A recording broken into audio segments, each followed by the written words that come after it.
달란트 받은 종들의 비유. 마태복음 25장 14절에서 30절 말씀입니다. 또 어떤 사람이 타국에 갈 때 그 종들을 불러 자기 소유를 맡김과 같으니 각각 그 재능대로 한 사람에게는 금 5달란트를, 한 사람에게는 2달란트를, 한 사람에게는 1달란트를 주고 떠났더니 5달란트 받은 자는 바로 가서 그곳으로 장사하여 또 5달란트를 남기고 2달란트 받은 자도 그같이 하여 또 2달란트를 남겼으되 1달란트 받은 자는 가서 땅을 파고 그 주인의 돈을 감추어 두었더니 오랜 후에 그 종들의 주인이 돌아와 그들과 결산할세 5달란트 받았던 자는 5달란트를 더 가지고 와서 이르되 주인이여 내게 5달란트를 주셨는데 보소서 내가 또 5달란트를 남겼나이다. 그 주인이 이르되 잘하였도다 착하고 충성된 종아, 내가 적은 일에 충성하였음에 내가 많은 것을 내게 맡기리니 네 주인의 즐거움에 참여할지어다 하고 2달란트 받았던 자도 와서 이르되 주인이여 내게 2달란트를 주셨는데 보소서 내가 또 2달란트를 남겼나이다.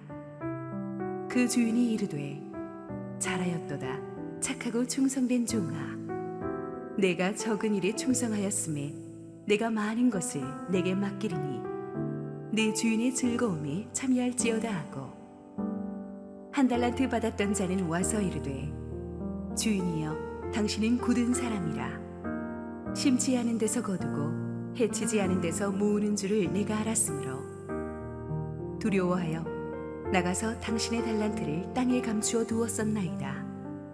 보소서 당신의 것을 가지셨나이다.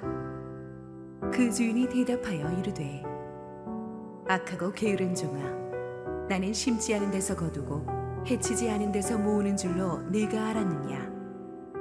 그러면 내가 마땅히 내 돈을 추리하는 자들에게나 맡겼다가 내가 돌아와서 내 원금과 이자를 받게 하였을 것이니라 하고 그에게서 그 1달란트를 빼앗아 10달란트 가진 자에게 주라.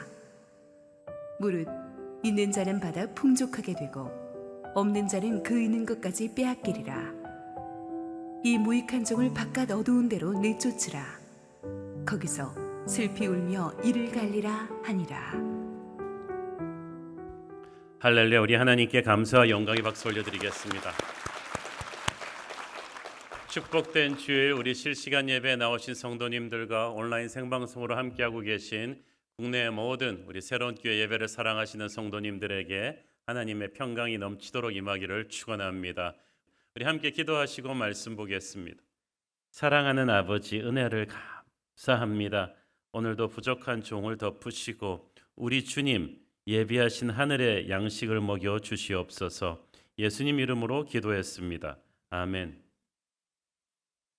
지금껏 살아오면서 우리 중에 한 번도 남 부러워해보지 않은 적이 있는 사람은 없을 것입니다. 혹시 지금까지 살면서 그렇다, 나는 단 한 번도 남을 부러워해본 적이 없다는 분들은 예배 후에 저를 만나 주시기 바랍니다. 아마 여러분이 제 56년생에 처음 만나는 그런 분일 거예요.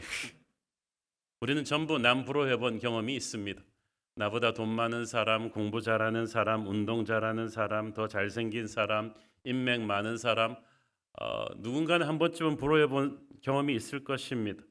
우리가 보기에는 남 부러울 것 없는 사람도 가서 물어보면 자기가 가진 것에 다 만족하는 사람은 없어요. 꼭 또 그 사람도 부러워하는 사람이 또 있어요. 남의 것을 부러워하는 마음이 심각한 수위까지 다다르게 되면은 신앙생활도 흔들립니다. 왜 하나님이 저 사람한테는 내게 주지 않은 것들을 저렇게 많이 줬지? 하면서 하나님께 섭섭한 마음으로 발전할 수도 있죠. 지난주에 이어서 이 공정의 문제, 공평의 문제, 오늘의 비유는 공평하신 하나님이란 어떤 분인가에 대한 새로운 시각을 우리에게 제시해 줍니다. 14절에 보니까 천국은 어떤 사람이 타국에 갈 때 그 종들을 불러서 자기 소유를 맡기는 것과 같다고 했어요. 여기서 주인은 예수 그리스도를 상징하고 종들은 바로 주님이 구원하시고 자녀 삼아 주신 우리 성도들을 상징합니다. 주인이 먼 땅으로 가면서 자기의 재산을 나누어서 종들에게 맡겨주고 갔습니다. 오랜 후에 다시 돌아와서 결산하는데 이는 주님께서 언젠가 다시 오실 때 우리 각자에게 맡겨주신 사명을 어떻게 감당했는지를 결산하는 것을 의미합니다. 주인이 종들에게 주인의 소유를 맡겼다는 말씀을 주목해 볼 필요가 있습니다. 사람들은 자기 몸이, 자기 건강이, 자기 재능이, 자기 재물이 자기 것이라고 생각합니다. 그러나 성경은 말합니다. 네 것은 애당초 아무것도 없었다. 모든 것은 하나님의 것이었는데 하나님께서 잠시 뜻이 있으셔서 너에게 그것을 맡겨두신 것이다. 여기서 맡겼다는 entrust라는 말은 주었다는 뜻이 아닙니다. 그것을 경영할 권한을 위탁했다는 뜻이죠. 그래서 우리가 언제 주제 파악을 하게 됩니까? 이걸 잃어봤을 때, 우리가 건강을 잃었을 때 이 건강이 내 것이 아니었구나라는 걸 알게 되고, 돈을 잃었을 때 돈이 내 것이 아니었다는 걸 알게 되죠. 자식이 말할 수 없이 속을 썩이고 어찌할 바를 모를 때 이 자식이 내 아이가 아니었구나, 하나님의 손에 있구나라는 것을 깨닫게 됩니다. 우리가 가진 것이 하나도 우리 것이 아님을 알게 되면 인생을 정말 좀 담대하게 살 수가 있죠. 그렇게 아둥바둥 갈등하고 욕심부리고 살 일이 없어져요. 주신 이도 여호와시요 가져가실 이도 하나님이시라는 사실을 안다면 우리에게 한정된 시간 동안 맡겨주신 것들을 어떻게 잘 경영할 것인가, 그것만 생각하면 됩니다. 본문에 보니까 주인이 달란트를 분배할 때 어떤 원칙으로 분배합니까? 각각 그 재능대로 according to his ability라고 되어 있죠. 자신의 힘이나 능력에 따라서, 힘이나 능력에 양도되지만 종류에 따라서 달랐다는 거예요. 자, 주인은 종들의 재능에 따라 맡기는 달란트에 차별을 두었습니다. 어떤 사람은 주인이 소유를 n분의 1로 공평하게 나누어 주지 않고 어떤 사람한테는 5달란트 주고 어떤 사람한테는 2달란트, 어떤 사람한테는 1달란트 주느냐, 이거 불공평하지 않느냐? 이건 시작점이 다르니까 불공평하지 않느냐인데, 여러분, 많이 받았다고 반드시 좋은 것입니까? 그러면 라이트급 체중의 선수한테 공평하게 헤비급이랑 붙으라 그러면은 그거 공평한 거예요? 그렇지 않아요. 여러분, 우리 각자가 맡을 수 있을 만큼 우리에게 꼭 맞는 달란트를 주셨고, 하나님이 그어주신 한계를 우리가 만족하고 감사할 때 그때부터 은혜와 기적이 일어나는 줄 믿습니다. 여기서 달란트를 자꾸 돈으로만 생각하니까 우리가 많고 적음의 불공평을 생각을 하는데요. 이 달란트라는 말을 히브리어는 재물이지만 영어 성경에 보면 탤런트, 재능이라고 되어 있죠.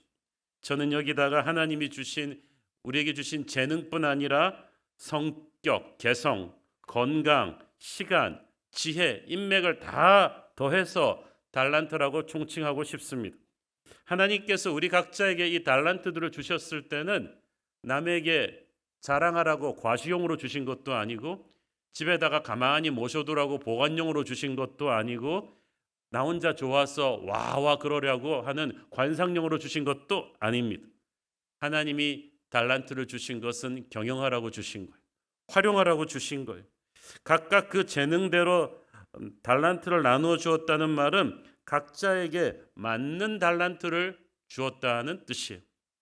말이 달란트지 주인은 현금이 아닌 그만한 가치의 땅을 주었을 수도 있고, 농사를 잘 짓는 사람이면 땅을 경영하라고 주었을 수도 있고, 또 목축을 잘하는 사람이면 양떼를 주었을 수도 있고, 또 장사를 잘하는 사람에게는 그만한 가치의 옷감을 주었을 수도 있습니다.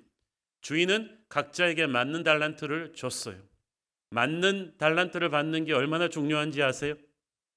붓과 물감은 미켈란젤로에게는 아주 좋은 선물입니다. 화가에게는 정말 좋은 선물이에요. 그렇지만 베토벤에게는 별로 의미가 없죠. 마찬가지로 피아노는 쇼팽이나 베토벤에게는 좋은 선물이지만 미켈란젤로에게는 고물단지에 불과한 거예요. 그러므로 우리가 남과 나의 달란트를 비교할 필요가 없는 게 나한테 맞는 선물을 하나님이 주셨습니다. 종들이 각각 다른 능력을 가지고 있는 것을 주인이 정확하게 알기 때문에 그에 맞는 선물을 주셨습니다. 고린도전서 12장 4절 7절 보세요. 은사는 여러 가지나 성령은 같고 직분은 여러 가지나 주는 같으며 또 사역은 여러 가지나 모든 것을 모든 사람 가운데서 이루시는 하나님은 같으니 각 사람에게 성령을 나타내심은 유익하게 하려 하심이라. 말은 무슨 말입니까? 모두가 각자 다른 재능과 사명을 가졌지만 하나님은 이 모든 것을 총괄하시는 심포니의 오케스트라 지휘자처럼 모든 각자에게 주어진 재능을 가지고 최선을 다할 때 합해서 어떤 그림이 나오는지 하나님에게는 큰 그림이 있다는 거예요. 그러므로 우리는 옆에 사람에게 왜 저 코치가 작전 명령을 따로 내리나라고 질투할 필요가 없어요. 골키퍼에게 내리는 감독이 주는 작전 명령하고 미드필더에게 주는 작전 명령이 어찌 똑같겠습니까? 그러므로 중요한 것은 총감독이신 하나님의 큰 그림을 믿고 나는 비교하지 말고 내게 주어진 달란트를 최선을 다하면 되는 거예요. 하나님의 공평은 모두 n분의 1로 똑같이 나누는 게 아니고 그건 획일적인 거예요. 각자의 재능과 특성에 맞는 사명을 부여받는 것입니다. 주인에게 칭찬받은 5달란트, 2달란트 받은 종들의 특징이 있어요. 첫째는 즉각적인 순종을 했다는 거예요. 그들은 주인에게 달란트를 받자마자 이거 어떻게 할까 하고 고민하지 않았어요. 내일부터 생각해 보지라고 미루지도 않았어요. 성경에 보면 바로 가서 그것을 가지고 장사했다는 사실이 중요합니다. 성경은 지체하지 않는 순종을 강조합니다. 믿음의 영웅들은 전부 말씀이 떨어지는 즉시 순종합니다. 시간을 미루게 되면 순종하기가 어려워져요. 시간을 미루게 되면 마귀가 달라붙거든요. 그리고 마귀가 크리스천들을 무너뜨리는 가장 효과적인 방법 중에 하나는 미루는 것입니다. 전도하는 거 좋은데 오늘만 날이냐? 내일도 해도 되지 않느냐? 헌금하는 거 좋은데 오늘은 당장 네 급한 것부터 메꾸고 내일부터 하면 되지 않느냐? 사역하는 거 좋은데 그건 좀 너 좀 바쁜 일 지나가고 나서 하면 되지 않느냐? 내일은. 그러나 순종의 사람은 바로 순종함으로써 그 마귀의 개입 가능성조차도 끊어버리게 되죠. 그리고 그들이 바로 순종해서 바로 가서 장사할 수 있었던 것은 그들이 평소에 어떤 장사를 할 것인지 생각하고 준비해왔던 사람임들을 말해주죠. 그들은 평소에 빈둥빈둥 노는 사람들이 아니었던 거예요. 여러분, 기회가 주어지지 않아서 나는 일을 못했다. 천만의 말씀. 기회가 왔을 때 잡을 준비를 하고 있었어야죠. 이 종들은 준비가 되어 있었던 거예요. 그러니까 딱 기회가 주어졌을 때 바로 가서 장사를 합니다. 여기서 장사했다는 말을 영어 성경이 재밌어요. Put his money to work. 돈을 돌려서 돈이 일하게 했다는 거예요. 활용했다는 뜻이죠. 달란트를 묻어두지 않고 활용했다, 경영했다. 이 말이 굉장히 중요합니다. 아까 말씀드렸죠. 달란트는 집에 주는 보관용도 아니고 내가 감상하는 관상용도 아니고 남에게 자랑하는 과시용도 아닙니다. 경영하라고 주신 거예요. 달란트는 하나님이 우리에게 주신 선물입니다. 그 달란트를 가지고 무엇을 하는가 하는 것은 우리가 하나님께 드리는 선물이에요. 선물을 받기만 해놓고 경영하지 않는다. 이건 정말 나쁜 일이죠. 달란트는 이런 거예요. 하나님이 주신 원자재와도 같아요. 이것을 부지런히 우리가 경영을 해야 완성품이 됩니다. 달란트는 최고급 밀가루를 받은 제빵사와도 같습니다. 밀가루가 아무리 좋아도 최고의 제빵사가 땀 흘려 반죽하고 굽지 않으면 맛있는 빵을 먹을 수가 없듯이 게으른 천재는 결코 진짜 천재가 아니다라는 말은 여기서 나온 거예요. 우리가 요즘 월드컵 아르헨티나의 메시나 브라질의 네이마르, 한국의 손흥민 같은 선수들을 우리가 축구 천재라고 부르죠. 타고난 천재성이 있죠. 그러나 그들이 어릴 때부터 보이지 않는 곳에서 얼마나 그 달란트를 다듬기 위해서 피나는 훈련을 했겠습니까? 아무리 뛰어난 달란트를 받았어도 그것을 경영하지 않았으면 결코 완성품이 나올 수가 없습니다. 그러므로 남의 달란트를 부러워할 때 조심하십시오. 달란트는 그것을 경영해야 되는 그만한 책임을 수반하기 때문이에요. 큰 달란트 부러워하지 마세요. 50평 가게 받은 사람이 100평짜리 가게 받은 사람을 부러워할 일이 아닌 게 그러면 지금보다 2배로 더 일해야 되는 거예요. 2배로 더 땀 흘려야 되는 거예요. 왕관의 무게를 견딜 자신이 없으면서 어찌 왕관을 쓰려고 합니까? 비전은 명사가 아니라 동사라고 했죠. 얼마나 여러분의 자녀가 좋은 대학 나오고 머리 좋은지 자랑하지 마세요. 그 좋은 머리로 그 좋은 대학 나와서 그는 그의 두뇌를 어떻게 하나님을 위해서 쓰고 있습니까? 돈 많이 받은 거, 갖고 있는 거, 건물주 자랑하지 마세요. 그 많은 돈으로 하나님의 나라 위에 쓰지 않고 묻어두고 있다면 그것은 하나님 앞에 꾸중받을 일이라는 거예요. 달란트는 묻어두는 것이 아니라 경영하는 것이다. 세 번째로 달란트를 다룰 때 우리는 남과 비교하지 않고 자기 사명에 충실해야 합니다. 이 5달란트나 2달란트 받은 종들의 공통점은 서로 비교하지 않았다는 사실이죠. 사실 3명 중에서 주인이 그 많은 종들에서 특히 3명에게 달란트를 주었을 때는 그래도 믿는 종들이었을 텐데 5달란트 받은 종이 좀 으쓱할 수도 있었잖아요. 나는 대단한 존재인가 봐. 니들하고는 성분이 달라. 이렇게 할 수도 있었지만 그는 다른 종들을 무시하지 않고 열심히 가서 그냥 일했어요. 2달란트 받은 종도 마찬가지죠. 1달란트 받은 종을 무시하지도 않았고 자기보다 더 받은 5달란트 받은 종을 시기하지도 않습니다. 가서 그냥 신실하게 이득을 남긴 거예요. 남과 비교하지 않았다. 이게 굉장히 중요하고요. 미국 피츠버그 대학의 세계적인 학습 연구 개발 센터를 창설한 로버트 글레이저 박사라는 분이 있는데 이분이 60년대 초반에 미국 교육계에 절대평가 방법이라는 아주 획기적인 교육 측정 평가법을 도입시켰습니다. 그게 뭐냐면은 그때까지만 해도 미국, 일본, 그리고 독일 등을 비롯한 서구 선진국 학교들에서 사람을 평가할 때는 항상 그 집단에 있는 사람들을 평균을 내 가지고 그 평균치를 기준으로 사람을 평가했어요. 그래서 이걸 상대적인 평가라고 하는데 그래서 우리나라에서도 아이들의 평균 점수 내잖아요. 학급 석차, 정교 석차, 전국 모의고사 석차는 다 이 평균치를 기반으로 해서 대학교 학점도 주어지는 것입니다. 그런데 글레이저 박사는 그건 잘못된 거다.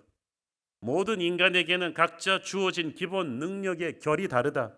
그래서 사람을 제대로 평가하려면 그 아이 옆에 아이와 비교하지 말고 각자에게 주어진 기본 능력을 다른 기본 능력을 기준으로 해서 각자 그것을 초과해서 성취하면 성공한 것으로 봐줘야 된다는 거예요. 이 획기적인 교육 상대적 평가를 뒤집는 절대평가 교육 원칙이 선풍적인 학계의 주목을 받으면서 기자들이 물어봤습니다. 당신은 어떻게 그렇게 놀라운 아이디어를 가져왔습니까? 그랬더니 이분이 하는 말이 저는 신약성경 마태복음 25장에 예수님의 달란트 비유에서 이 아이디어를 가져왔습니다. 주인이 3명의 종들을 평가할 때 서로 상대평가에서 따지지 않고 각자에게 주어진 5달란트, 2달란트, 1달란트를 기준으로 해서 각자 주어진 달란트에 비해서 얼마나 성취했는가를 평가했습니다. 나는 이것이 옳다고 봅니다. 그래요. 주인은 종들을 비교하지 않았어요. 종들이 자기 자신을 비교하지 않는 한 주인은 비교하지 않아요.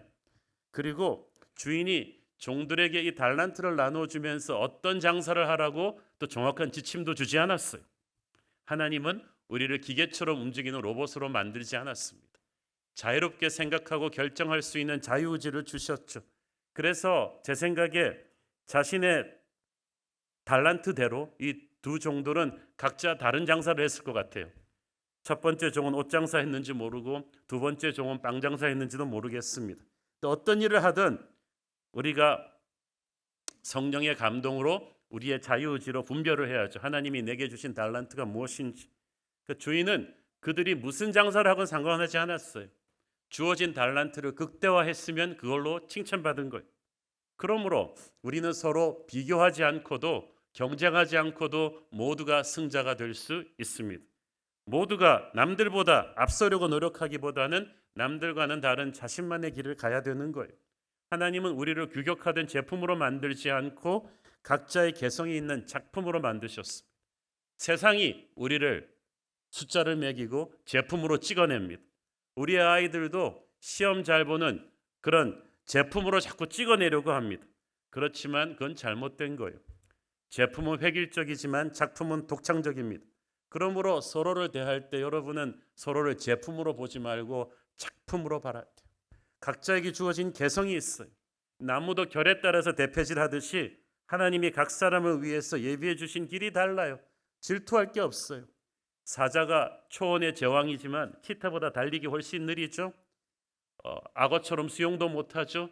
그렇지만 사자가 벽에다 머리를 박고 나는 왜 수영을 못하는 거야? 나는 왜 이렇게 느린 거야? 이러면서 자괴감에 빠지지 않지 않습니까? 팔방미인은 없어요. 우리 한 사람 한 사람을 위한 하나님의 축복은 똑같지는 않지만 공평하십니다. 나를 나보다 더 잘하는 하나님께서 내게 맞는 달란트를 주시기 때문이죠. 그러므로 괜히 우리가 자꾸 남을 질투하고 자기에게 주어진 것에 불만족해서 투덜대지 말아야 되고, 특히 어설프게 남 따라하지 마십시오. 남에게 맞는 옷이라고 해서 내가 입는다고 예쁜 건 아니거든요. 나한테 맞는 옷을 입어야 돼요. 마이클 조던이 농구에서는 전설적이었지만 야구하다가 어떻게 됐는지 아시죠? 너무나 평범한 존재인 거예요. 하나님이 내게 주신 길을 가는 게 중요합니다. 주인이 돌아와서 충실했던 종들에게 보상을 해줍니다. 20절 읽습니다. 5달란트 받았던 자는 5달란트를 더 가지고 와서 이르되 주인이여 내게 5달란트를 주셨는데 보소서 내가 또 5달란트를 남겼나이다. 달란트를 최선을 다해 경영한 자는 주님 다시 만나는 것을 부끄러워하지 않아요. 착한 일을 하고 아빠에게 달려오는 아이처럼 당당한 거예요. 종은 그러면서도 겸손합니다. 자기가 이 정도 이익을 남겼으니까 주인도 보상해 달라고 하지 않아요. 이미 보상은 주인이 알아서 해줄 거라는 믿음이 있잖아요. 주인이 어떻게 보상해 줍니까? 21절 읽습니다. 그 주인이 이르되 잘하였도다 착하고 충성된 종아, 네가 적은 일에 충성하였음에 내가 많은 것을 네게 맡기리니 네 주인의 즐거움에 참여할지어다 하고, well done, 아주 훌륭해. 하나님의 박수갈채가 뜨는 거죠. 여기서 착하고 똑똑한 종아 뭐 이런 말 하지 않았잖아요. 충성된 종아, 하나님의 칭찬의 판단 기준은 충성입니다. 그러면서 말씀하세요. 네가 적은 일에 충성하였음에 네가 내게 많은 것을 맡길 것이다. 많은 이윤을 남긴 것에 대한 보상은 물질적인 것이 아니라 더 큰 기회를 주는 것입니다. 더 큰 일을 경영할 수 있는 그 기회를 주는 거예요. 그런데 5달란트 경영하는 거 결코 적은 일 아니거든요. 한 달란트가 그 당시 27억에서 30억 정도로 보니까 5달란트면 거의 135억, 150억에 가까운 돈이에요. 큰일인데 150억짜리 사업하라 그러면 큰일이잖아요. 근데 주인은 네가 적은 일에 충성했다. 야, 그게 적은 일이면 큰일은 정말 뭘까? 우리가 생각하기에 큰일이 하나님께는 큰일이 아닙니다. 여러분을 향한 하나님의 꿈은 여러분이 생각하는 것보다 훨씬 큽니다. 주인은 많은 것으로 네게 맡길 거라고 하셨어요. 하나님께서 우리에게 주어진 작은 사명을 성실하게 해내면 그 다음 스텝은 1 더하기 1이 2가 아니라 30배, 60배, 100배 차원으로 가게 될 거예요. 요셉은 사실 야곱의 집도 팔레스타인에서는 한다 하는 부잣집이었는데 보디발의 집을 경영할 때는 요셉은 이런 집이 다 있나 했을 거예요. 근데 설마 그 집을 신실하게 경영하고 나서 그가 애굽 전체를 경영하게 될 줄은 누가 알았겠습니까? 그것은 요셉이 생각했던 그 꿈보다 30배, 60배, 100배의 꿈이었어요.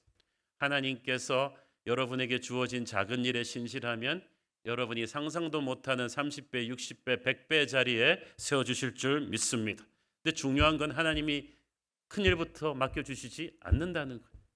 작은 것부터 신실하게 하는 걸 보면서 이 큰 일을 맡겨주십니다. 그런데 이 주인이 5달란트 받은 종하고 2달란트 받은 종을 동등하게 대우하십니다.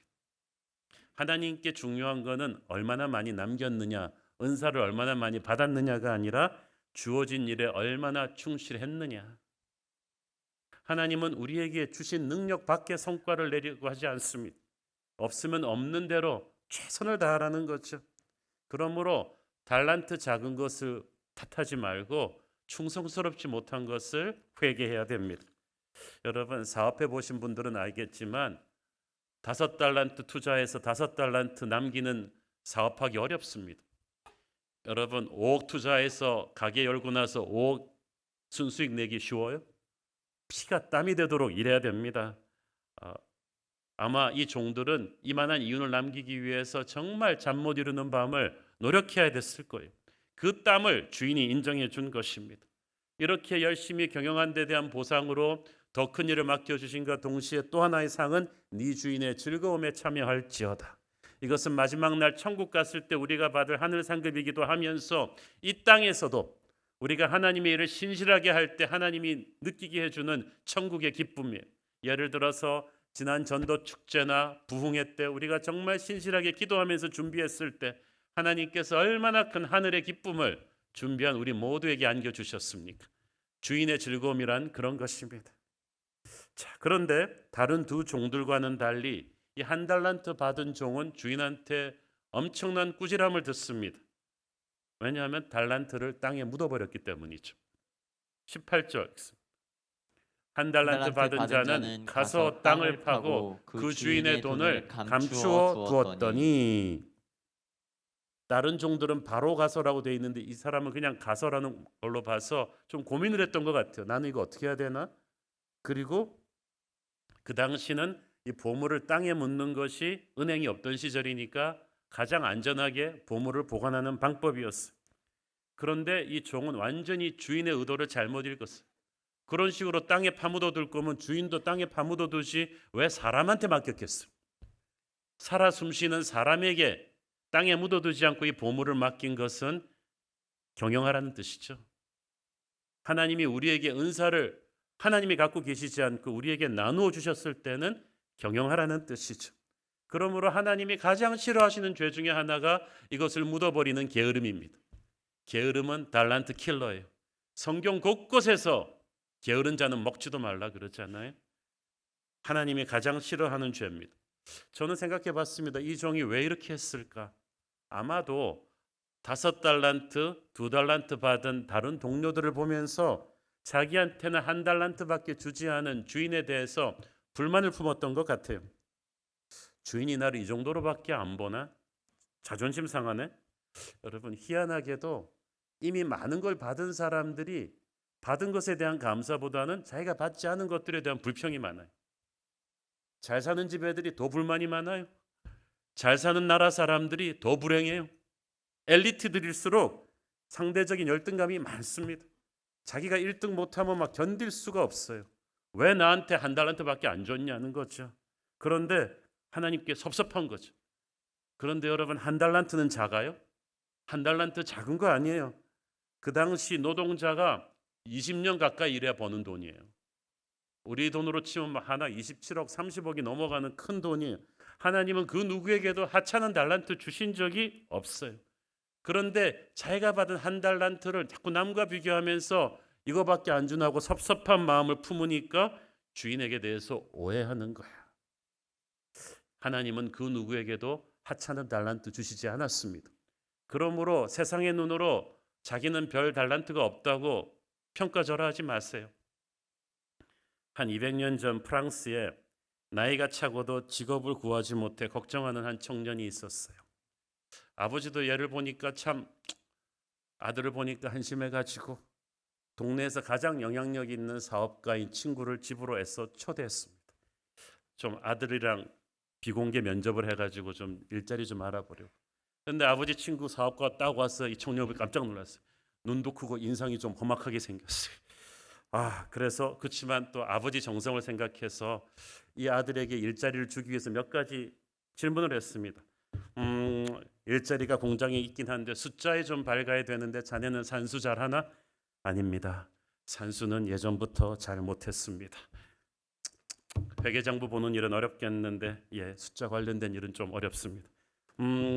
그러면 영업부 쪽으로 일을 돌려야 되는데 자네는 좀 인상은 좀 험하지만 사람들한테 적극적으로 다가가는 성격인가? 그러면 영업하면 소심해서 사람들한테 적극적으로 다가가지 못합니다. 제가 낯을 많이 가립니다.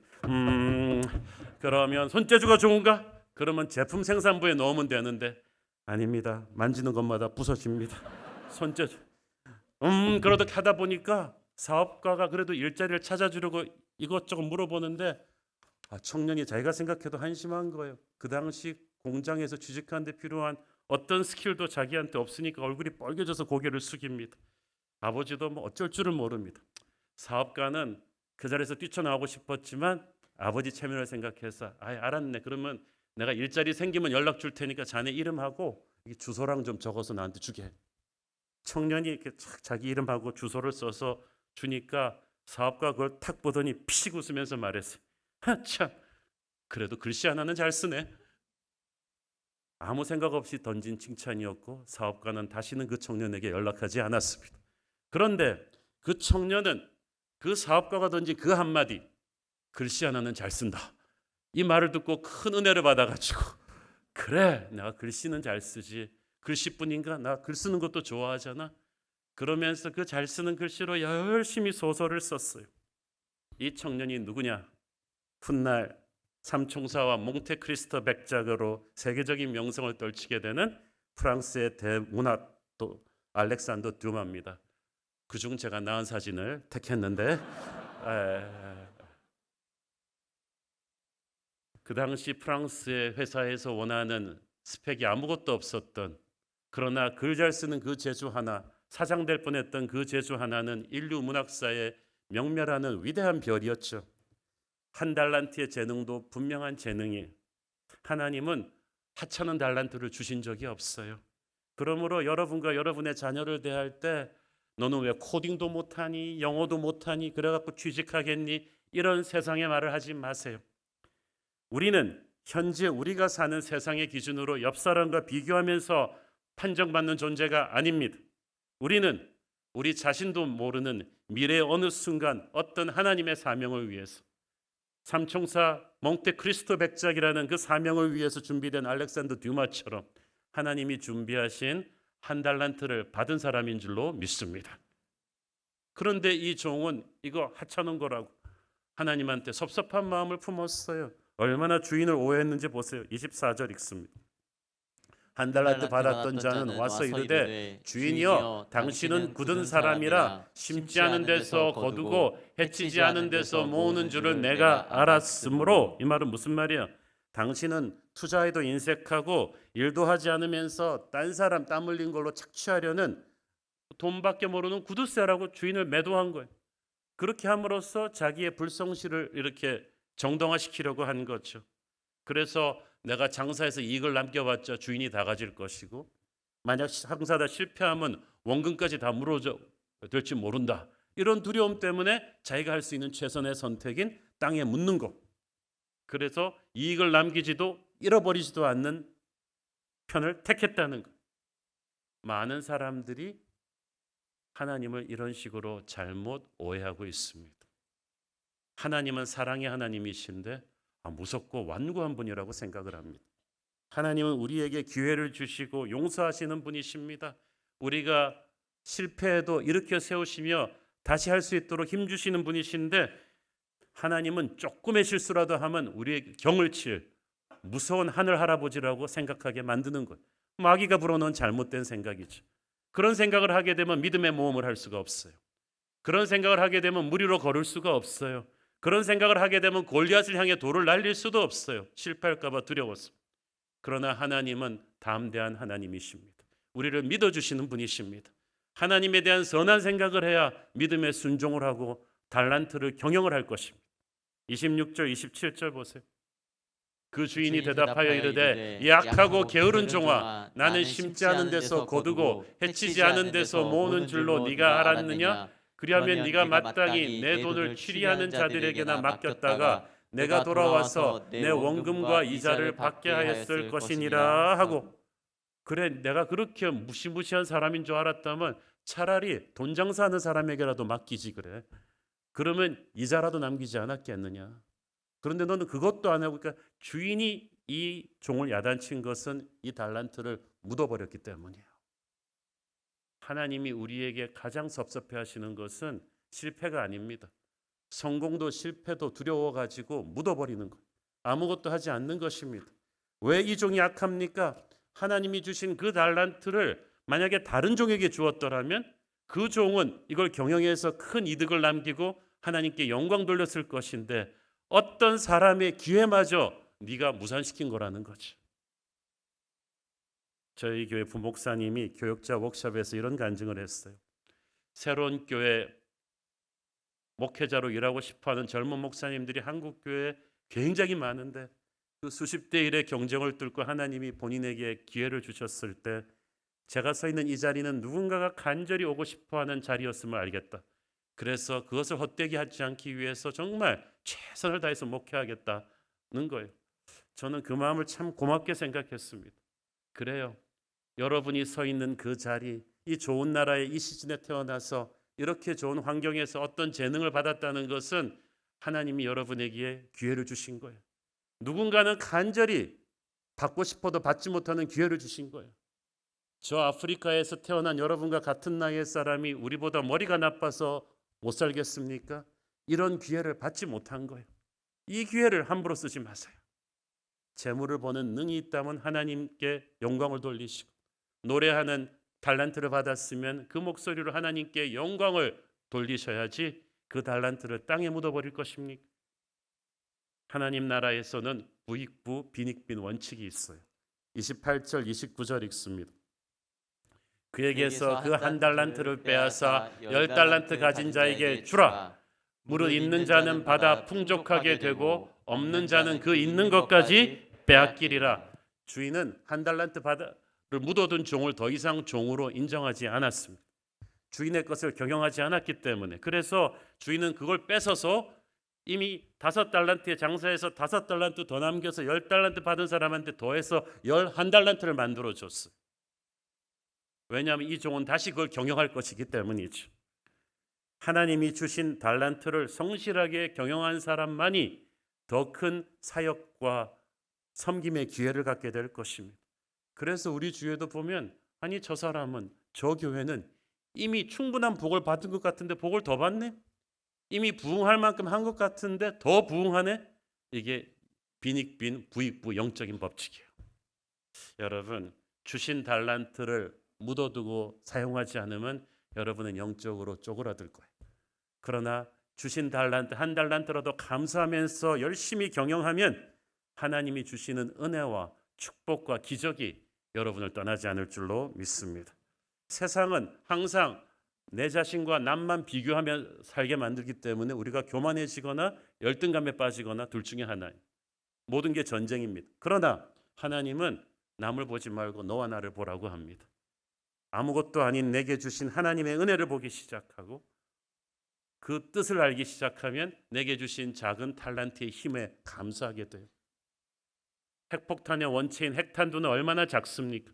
그러나 그것이 도시 하나를 붕괴시킬 정도의 힘이 있듯이 여러분이 받은 작은 달란트도 순종하며 경영하면 역사를 바꾸는 힘이 있는 줄 믿습니다. 부족한 나를 통해서 그리고 내 형제들을 통해서 이루실 크고 놀라운 주님의 일을 기대하는 삶을 사시기를 축원합니다. 기도하겠습니다. 주님 은혜를 감사합니다.